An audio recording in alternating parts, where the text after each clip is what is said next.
2025 оны хувьд бол манай интернэшнл компани маш олон төслүүдтэй ерөнхийдөө бодлоо ажлын банктайгаа хамтарч ажиллаж байгаа. 35 жилийн одоо ойн хүрээнд бол бодлоо ажлын хамт олон бас баярын төргий.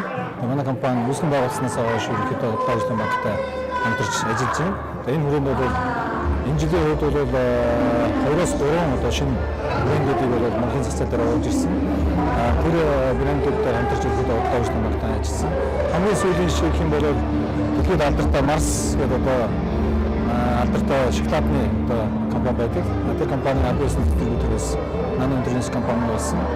Түүний хүрээнд бол бас олон улсын одоо бүлгээ хийх ЭС баталгааны их асуудал дээр бол одоо бодлоо ажлын банктай хамтарч байгаа.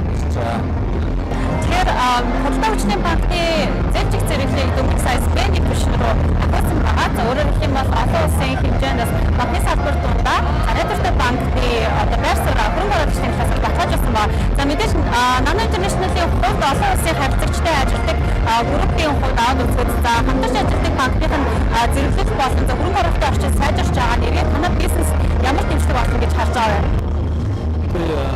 Ер нь бол энэ ойлгомжтой бас биднээс бас бизнесдээ бас банкны одоо зээл зэрэглэлийн эрх нь бол ингээд хамгийн сайн үсчин гэдэг бол биднээс бас сайн үзүүлэх болно.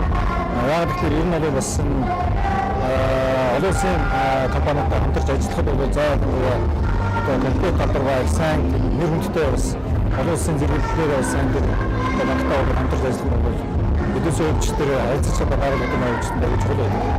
Цаанаасаа ер нь бол бас ийм шаардлага нь бас банкны шаардлагыг бас тавьдаг. Тэгээд энэ манай бодлоо ажлын банк бол хамгийн өндөр одоо үзүүлэлттэй байдаг гэж бид боддог. За нано интернэшнлийн хувьд бид сүлжээний оновчлол, логистикийн шийдэл болон холбооны арга барил зэрэг дээр олонний туршлагатай компани байгаа шүү. Тэгэхээр 2025 он одоо дуусах чадвар зэрэгцээд ойрын буюу эх нэгээс 2 жилийн стратеги төлөвлөгөө хийх боловсруулж аль салбарт үйл ажиллагаа илүү өргөжүүлэхээр төлөвлөж байгаа юм. 25 оны хувьд бол биднес ер нь FMCG компанийн хувьд бол логистикийн салбар дээр мэдээс анхаарч ажиллах хэрэгтэй болж таарч байгаа. Энэ жилийн хувьд бол биднес бас оны сүүлээр 2500 м квадрат агуулгыг бас ашиглан оруулж байгаа. Цаашдаа бол бас Улаанбаатар хотын зүүн талд 10,000 м квадратаас логистик бас барихаар төлөвлөж байгаа.